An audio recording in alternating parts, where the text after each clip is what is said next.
Hey folks, so today we're going to talk about reading the ancient texts. Give you three general reasons for why I think it's a good idea to at least familiarize ourselves a little bit with these texts, and some sort of strategies for how to approach them coming up.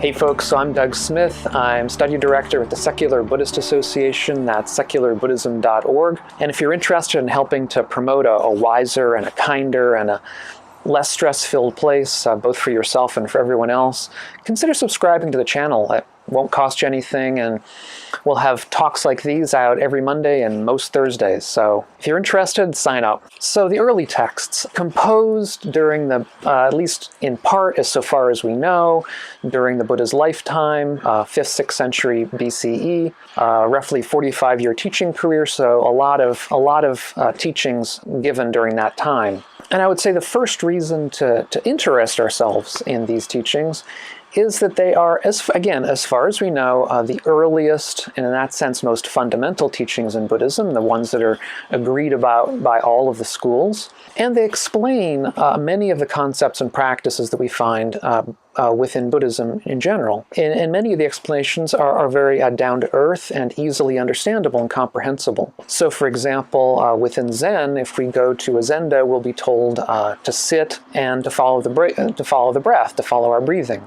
And oftentimes that will be the extent of the instruction. And indeed, in some Zen contexts, they will even resist giving you further instruction about why to do that. But within the early tradition, we have many suttas that discuss reasons for the practice of mindfulness of breathing, and many things that we can get out of it. Basically, it makes us more aware directly of our own mental states, which makes us aware of when there are beneficial mental states and when there are non-beneficial mental states, and then there are various strategies for dealing with both kinds. So it's in that sense a very rich tradition. Secondly, it I think illuminates the cultural landscape if we read these early texts. We get not only to hear the Buddha himself, again, insofar as we have anything from him personally, but also his cultural competitors at the time, the people who were propounding different philosophies with whom the Buddha was in disagreement. There are arguments, there are debates within the texts, there are debates with, or arguments with other monks who have different opinions about the Dharma. And these debates, I think, illuminate the teaching very well in a way that perhaps later more didactic explanations don't. It also helps to illuminate some of the differences we find between, let's say, the Buddhist tradition, the Indian tradition, and the classical tradition of Greece and Rome. To read these early texts, because they give you the background, they give you some of the cultural context in which these opinions, these views arose. But at the same time, they are just as readable, just as direct, just as down-to-earth as what you will find within the Western classical tradition. The third reason to read these early texts is that they illuminate the person of Siddhartha Gautama, who was the originator of all this material. He is the historical Buddha.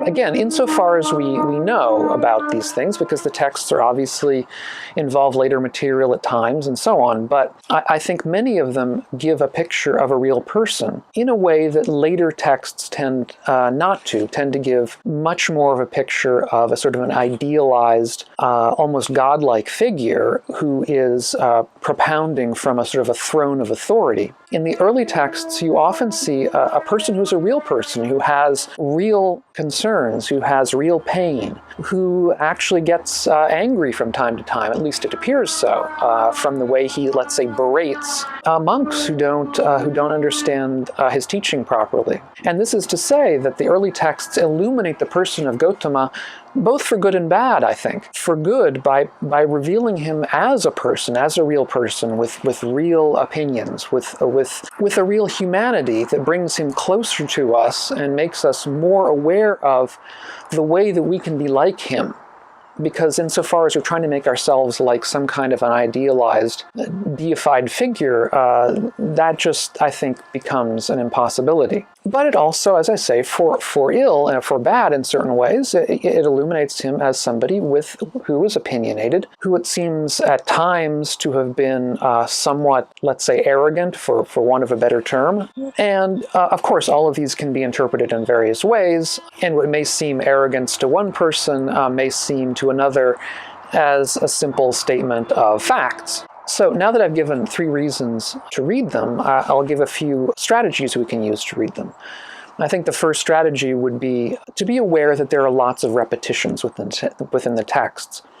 They were written, or I shouldn't say written, they were composed initially to be memorized. They were not written down for many centuries. And in order to be memorized, they involved a lot of repetition of material. Of course, as we know, one of the best ways to memorize things is just to keep repeating them. And so instead of, if there would be a particular passage, oftentimes they would include the explanation of that passage as a sort of a stock paragraph or several paragraphs that may have come from a different text or a different origin. They'll import it. And so while many of the contemporary translations will tend to take out those repetitions, they don't all go away. You will get some of them, and even the way he tends to teach, or at least the way the texts come down to us, involves repetitions of particular kinds of forms. So he'll use one form with one word, then the same form with a different word, then the same form with a third word. This is a really good example of how they really couldn't have been composed after writing had come onto the scene, because this is not the sort of thing you would expect if they had actually originally been written down. Because written texts, I think, tend to condense material because you have usually a limited amount of ink and a limited amount of paper or wherever you're writing on.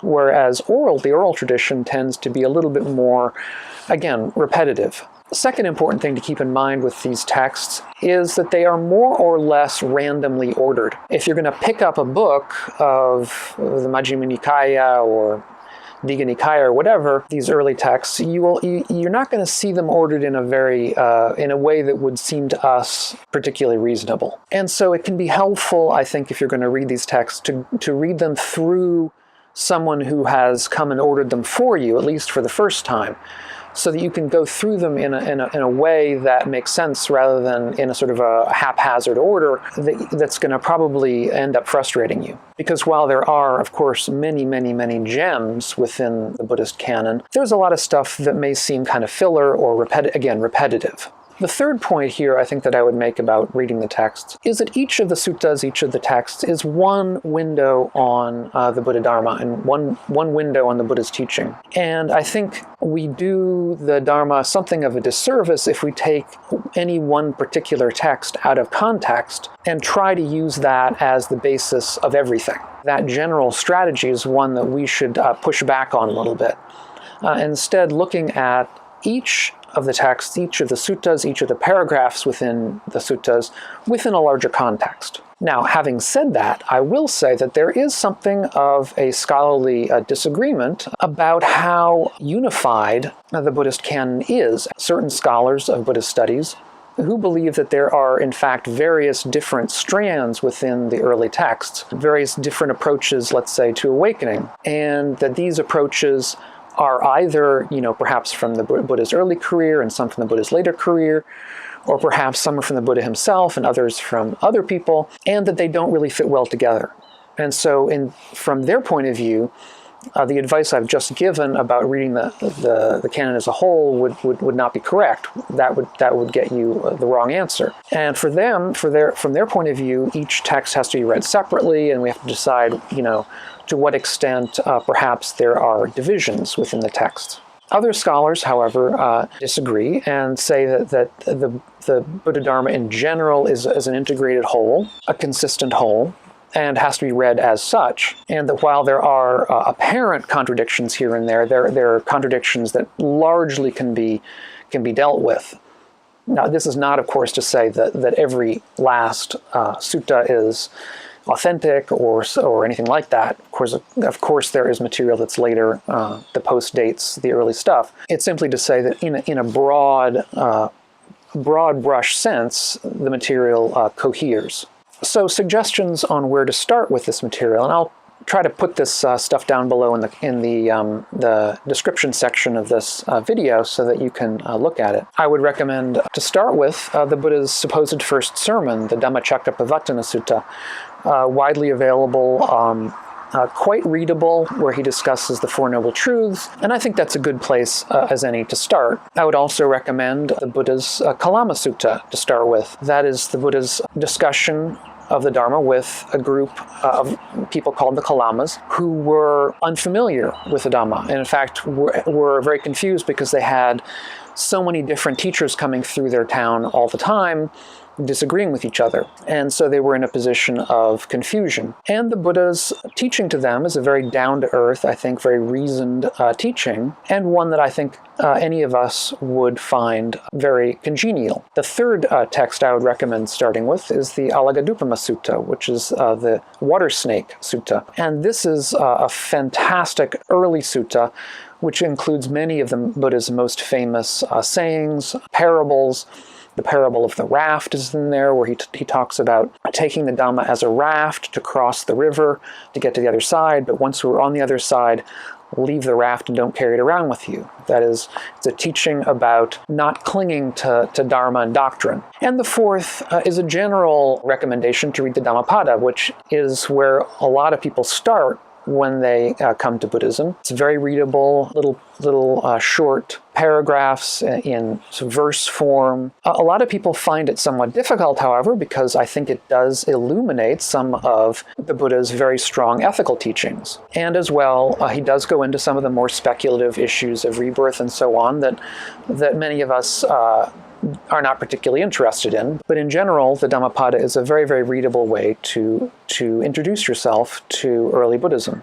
And if you want a more general introduction to all this material, I would certainly recommend, and I've recommended before, Bhikkhu Bodhi's book, In the Buddha's Words. A very, very good introduction, and he does the selection for you and includes a lot of the texts with introductions to them, so that you can sort of read a background about the text from his point of view, and he is the most eminent translator into English right now. Now, Bhikkhu Bodhi also has copious lectures, both audio lectures and video lectures, about suttas in the Majjhima Nikaya and other places.